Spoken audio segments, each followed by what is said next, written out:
비가 막 그치자 젖은 흙냄새와 옅은 안개가 키 큰 나무들 사이로 피어올랐다. 깊고 험준한 지리산의 밀림 속에서 매 한 마리가 날카롭게 울부짖으며 상공을 가로질렀다. 마치 방금 일어난 비극의 말없는 증인이 되려는 듯이. 나무 그늘 아래 낡은 군복을 입은 한 남자가 땅에 쓰러져 있었다. 군복은 온통 진흙투성이었고 왼쪽 가슴은 피로 붉게 물들어 있었다. 그의 어깨에는 세 개의 별, 중장을 나타내는 계급장이 여전히 붙어 있었다. 그가 평범한 군인이 아니라는 증표였다. 그는 바로 존경받는 지휘관이자 이제는 자신의 부하들에게 버림받은 박태준 중장이었다. 묵직한 발걸음 소리가 멀어져 갔다. 방금 그를 버리고 간 6명의 군인들은 이미 안개 속으로 사라진 후였다. 그들 중 한 명이 잠시 뒤를 돌아보았지만 이내 서둘러 고개를 돌렸다. 죄송합니다. 장군님. 명령입니다. 그는 사라지기 전 희미하게 속삭였다. 박 중장은 천천히 눈을 떴다. 거친 숨결 사이로 시야가 흐릿했다. 그는 이해하려 애썼다. 왜, 대체 무슨 일이 일어난 것인가? 그는 바로 전날 밤을 기억했다. 비밀회의, 창백한 얼굴들, 그리고 지휘실에 울려 퍼졌던 반역자라는 단어. 이제 그의 몸은 끝없는 숲 한가운데 버려졌다. 그는 기어가려 했지만 복부의 총상이 온몸을 비명지르게 만들었다. 오른손이 떨리며 계속해서 흘러나오는 피를 막으려 했다. 그는 지금 당장 도움을 받지 못하면 이 숲이 자신의 무덤이 될 것임을 알았다. 안개는 더욱 짙어졌고 하늘은 어두워졌다. 숲의 소리는 서서히 밤의 오케스트라로 변해갔다. 벌레 소리, 새 소리, 그리고 바람 소리.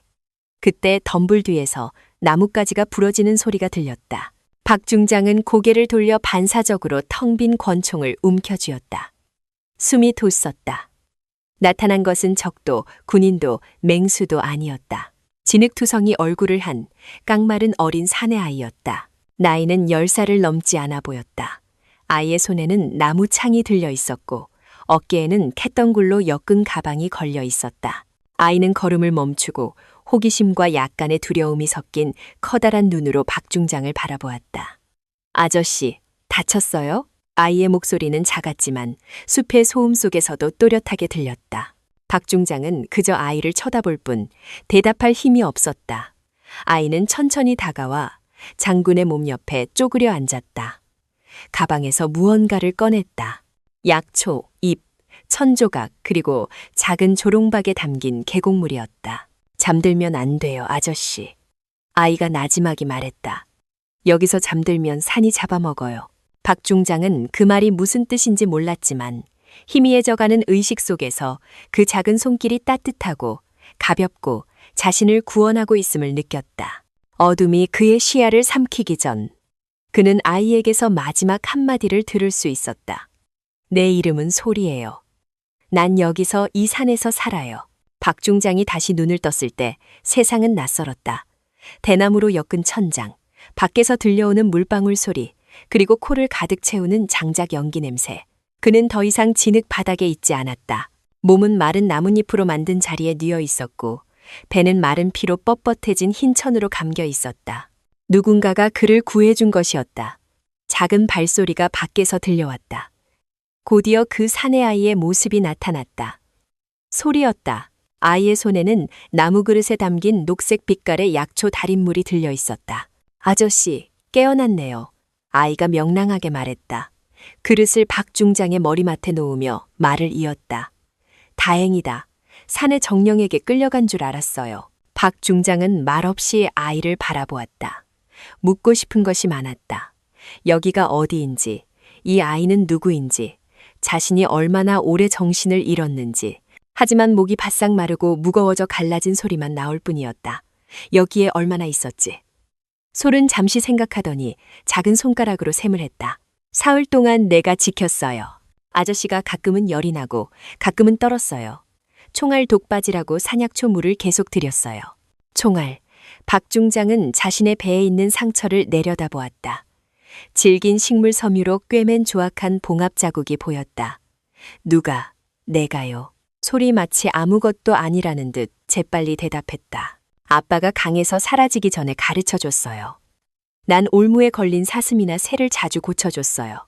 아저씨도 똑같아요. 몸이 더 무거울 뿐이지. 박 중장은 거의 믿을 수가 없었다. 이렇게 작은 아이가 자신의 복부 총상을 꿰맸고 자신은 여전히 살아있다니 그는 앉으려 했지만 몸이 너무 약했다. 솔이 재빨리 그를 부축했다. 아직 안 돼요. 상처가 아직 안 아물었어요. 다시 찢어지면 피가 다 쏟아질 거예요. 박 중장은 조용히 고개를 끄덕였다. 그의 눈은 작은 움막을 살폈다. 어린 대나무와 억새 지붕으로 지어졌다. 작은 개울가에 서 있었다. 조촐한 화덕, 쌓여있는 산열매, 그리고 다양한 말린 잎과 뿌리가 담긴 나무 선반이 있었다. 구석에는 한때 태극기의 일부였던 것으로 보이는 붉은 천조각이 보였다. 솔은 화덕 앞에 앉아 작은 불씨를 불더니 돌아보지도 않고 말했다. 아저씨, 군인이죠. 그 질문에 박 중장은 침묵했다. 그는 움막벽에 걸린 자신의 군복을 바라보았다. 더럽고 찢어졌지만 팔에는 여전히 태극기 마크가 선명했다. 그랬었지. 그가 조용히 대답했다. 솔은 고개를 갸웃했다. 왜 그랬었다고 해요? 군인은 보통 강하잖아요. 그런데 내가 아저씨를 발견했을 땐 거의 죽어가고 있었어요. 박 중장은 잠시 눈을 감았다. 그날 밤의 기억이 되살아났다.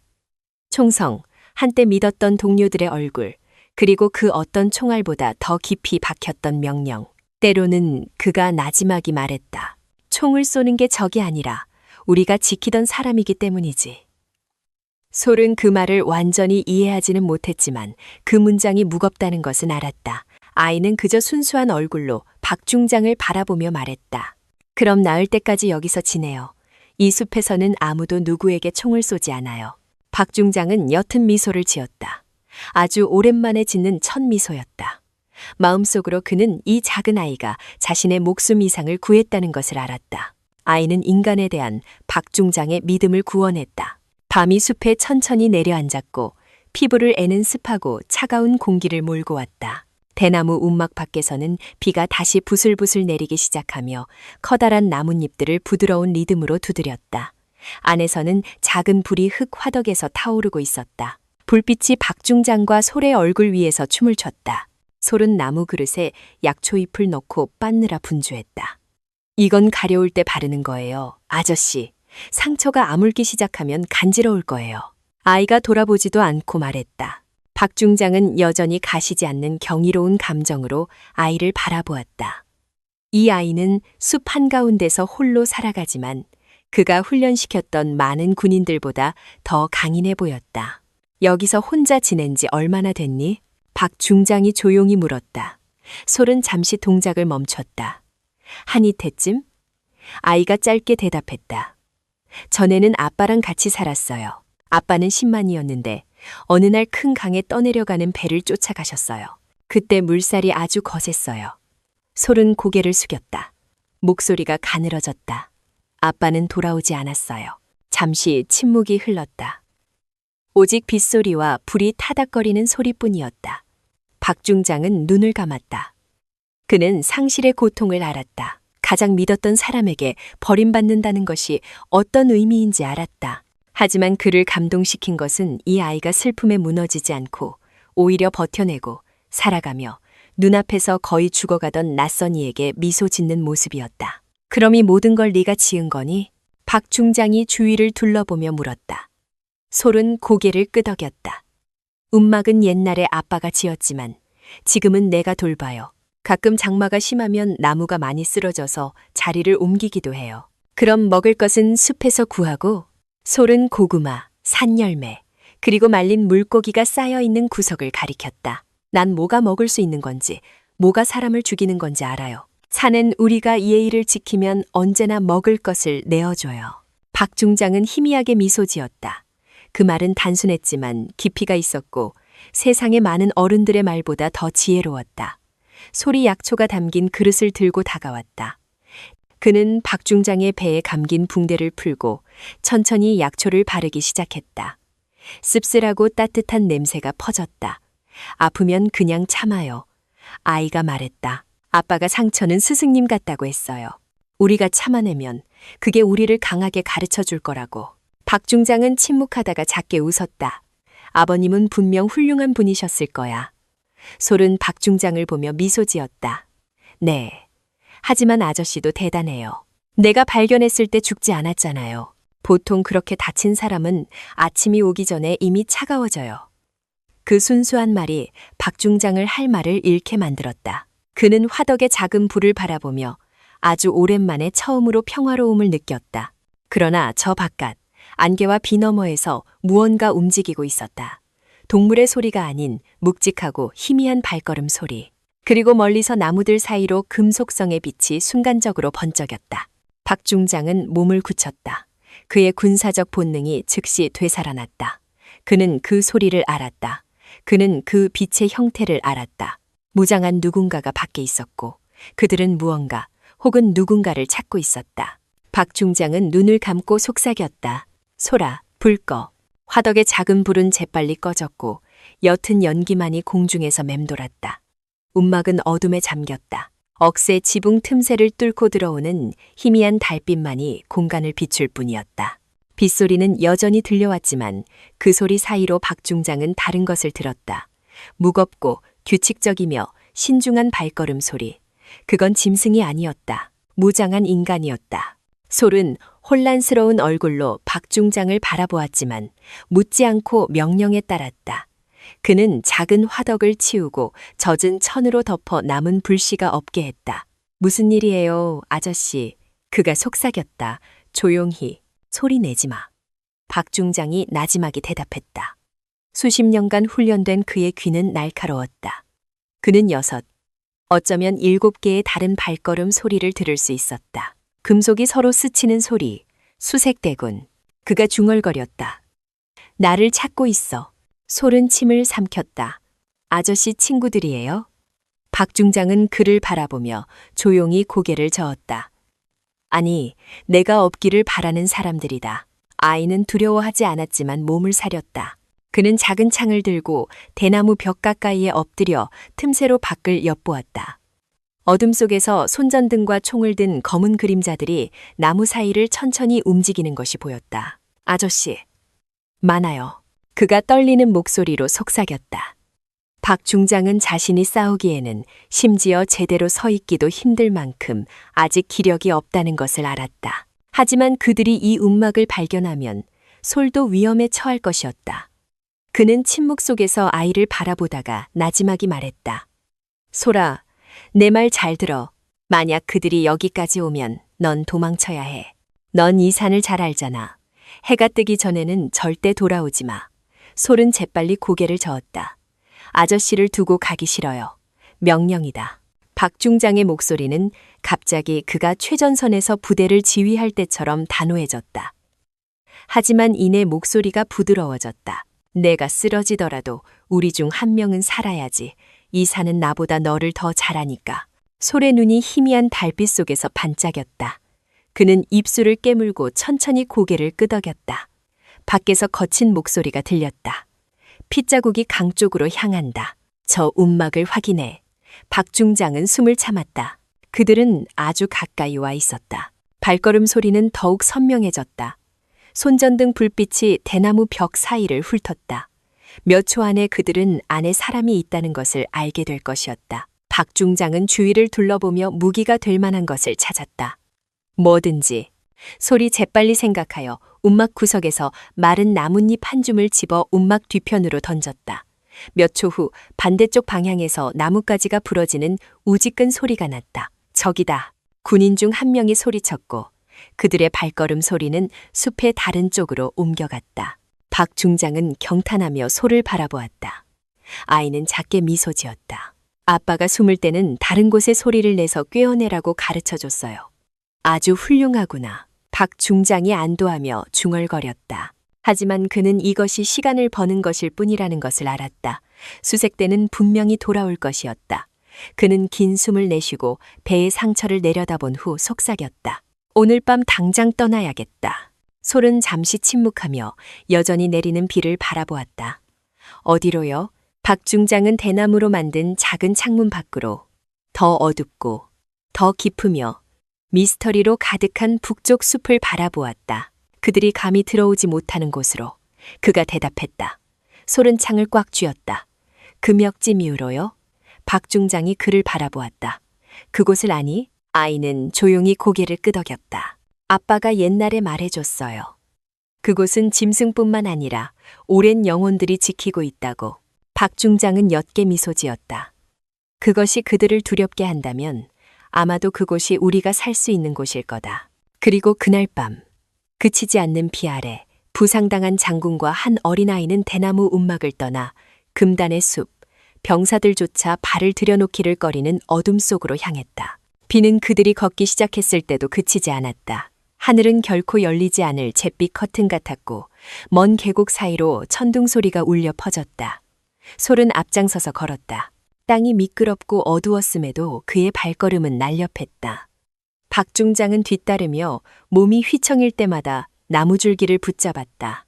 주위의 공기가 서서히 변했다. 더 깊이 들어갈수록 숲은 점점 더 고요해졌다. 벌레 소리도 새소리도 없이 오직 바람 소리와 나뭇잎에서 떨어지는 물방울 소리뿐이었다. 이곳은 다르군. 박 중장이 나지막이 중얼거렸다. 솔이 재빨리 돌아보았다. 그건 우리가 금역에 들어왔다는 신호예요. 아빠가 이렇게 고요해지면 우리가 감시당하고 있는 거라고 했어요. 누구에게 감시당한다는 거지? 박 중장이 물었다. 솔은 거대한 뱀처럼 뿌리가 뒤엉킨 커다란 나무들 사이 위쪽을 가리켰다. 그분들이요. 그가 짧게 대답했다. 오랜 수호자들이요. 인간이 아니에요. 박 중장은 대답하지 않았다. 그는 초자연적인 것을 믿는 사람이 아니었지만 그곳의 공기는 확실히 다르게 느껴졌다. 차갑고 무거웠다. 마치 모든 걸음에 감시하는 눈이 있는 것 같았다. 하지만 지금은 두려워할 때가 아니었다. 그들 뒤에는 여전히 추격해 올 수 있는 수색대가 있었다. 그들은 마침내 두 개의 거대한 바위 사이에 있는 작은 평지에 도착했다. 그곳에는 이끼에 거의 무너져 내린 낡은 나무 오두막의 잔해가 있었다. 여기서 쉴 수 있어요. 솔이 말했다. 옛날에 아빠가 노루를 사냥할 때 여기를 지나간 적이 있어요. 박 중장은 고개를 끄덕이며 천천히 앉았다. 배의 상처는 여전히 아팠지만 전만큼 심하지는 않았다. 그는 긴 숨을 내쉬고 아이를 바라보았다. 이 숲을 빠져나가는 길을 아니? 솔은 안개에 덮인 하늘을 바라보았다. 알아요.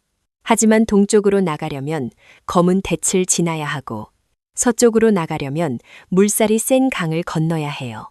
둘 다 위험해요. 박 중장은 침묵했다. 그는 아이의 얼굴을 관찰했다. 더럽고 머리는 헝클어졌지만 그의 눈은 심지어 성인 군인들 사이에서도 보기 드문 용기로 가득 차 있었다. 넌 정말 대단하구나, 솔아. 그가 말했다.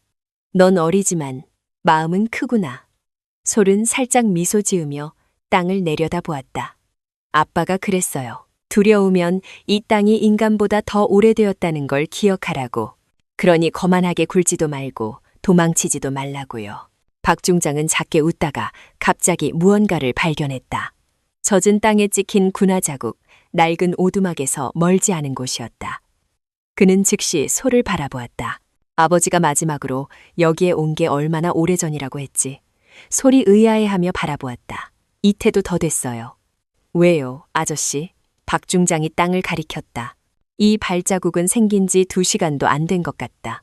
솔이 허리를 굽히자 그의 눈이 커졌다. 내 것이 아니에요. 바로 그 순간 오른쪽 숲 방향에서 나뭇가지가 부러지는 소리가 들렸다. 박 중장은 즉시 몸을 숙여 솔을 끌어당겨 큰 바위 뒤에 숨었다. 소리는 점점 더 가까워졌고 느리지만 분명했다. 그리고 안개 사이로 희미하게 누군가의 목소리가 들렸다. 사방을 수색해. 분명히 이쪽으로 왔을 거야. 그건 군인의 목소리였다. 박 중장은 솔을 바라보았다. 눈빛이 날카로워졌다. 그들이 금역에 들어왔어. 솔은 침을 삼켰다. 하지만 아저씨, 그들은 여기에 오면 안 돼요. 이 숲은 나쁜 사람을 싫어해요. 그리고 마치 그의 말을 증명이라도 하듯 그들 주위의 안개가 갑자기 짙어졌다. 바람이 세차게 불어 나뭇잎들이 격렬하게 흔들렸다. 멀리서 외침 소리가 들렸다. 인간의 소리도 아는 짐승의 소리도 아니었다. 그 소리는 길고 깊었으며 숲 전체에 울려 퍼졌다. 박 중장은 솔의 어깨를 꽉 잡았다. 소라, 저게 뭐지? 아이는 소리가 나는 방향을 바라보았다. 그의 눈이 서서히 커졌다. 그의 목소리는 거의 들리지 않았다. 산의 주인이 깨어났어요. 안개가 더욱 짙게 깔렸다. 마치 살아있는 흰 천이 온 숲을 감싸는 것 같았다. 공기는 무겁고 축축해져 숨쉬기 어려워졌다.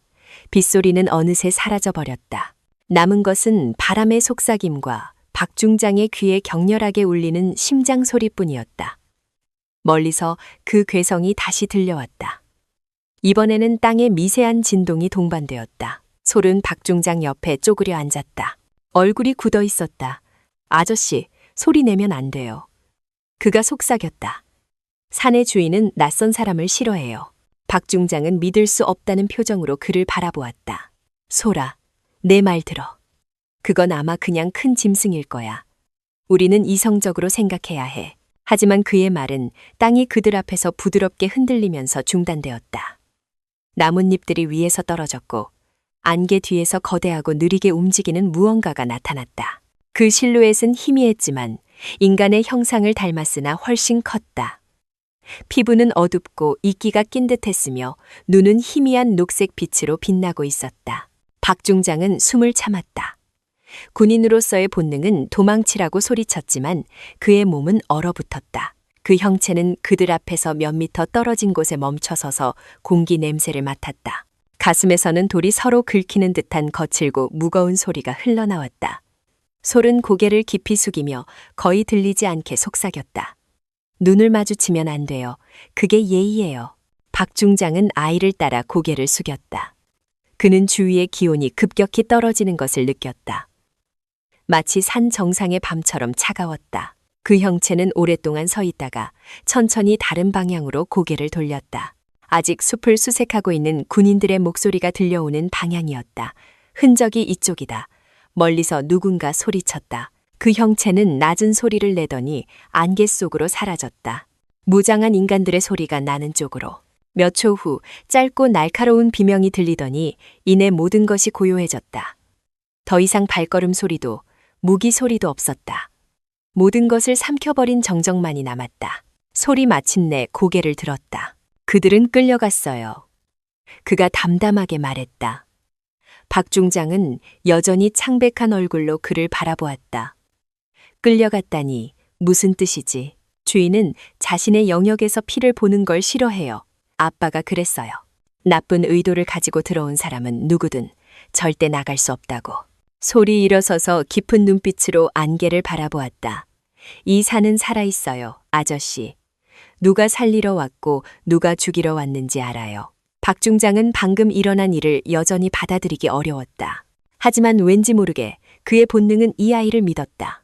그는 전장에서 많은 것을 보았지만 방금의 사건처럼 기이하거나 고요한 것은 없었다. 그들이 사라졌다면 박중장이 주위를 둘러보았다. 이제 우린 안전한 건가? 솔은 잠시 그를 바라보다가 조용히 고개를 저었다. 아직은요. 주인은 아저씨가 누군지 아직 몰라요. 아저씨도 적인 줄 알지도 몰라요. 박중장은 깊은 숨을 내쉬었다. 그렇다면 내가 위협이 아니라는 걸 증명해야겠군. 솔이 그를 날카롭게 바라보았다. 방법은 하나뿐이에요. 어떻게? 아저씨가 직접 산의 주인과 마주해야 해요. 솔이 나지막이 대답했다. 여기 머물게 해달라고 허락을 구해야 해요. 박중장은 미간을 찌푸렸다. 내 말은 마치 그게 가능한 일인 것처럼 들리는구나. 솔은 안개 속 깊은 곳을 바라보았다. 아저씨 마음이 진실하다면 산은 대답할 거예요. 하지만 아저씨 마음에 아직 복수심이 남아있다면 주인은 우리가 아침까지 살아남도록 내버려 두지 않을 거예요. 박중장은 오랫동안 침묵했다. 아이의 말은 시험처럼 느껴졌다. 어린 아이에게서 온 것이 아니라 인간보다 훨씬 더 오래된 무언가로부터 온 시험. 그는 배의 상처를 내려다본 후 안개에 덮인 하늘을 바라보았다. 마음속으로 그는 오늘 밤이 단지 살아남는 것에 대한 것이 아니라 용서에 대한 것임을 알았다.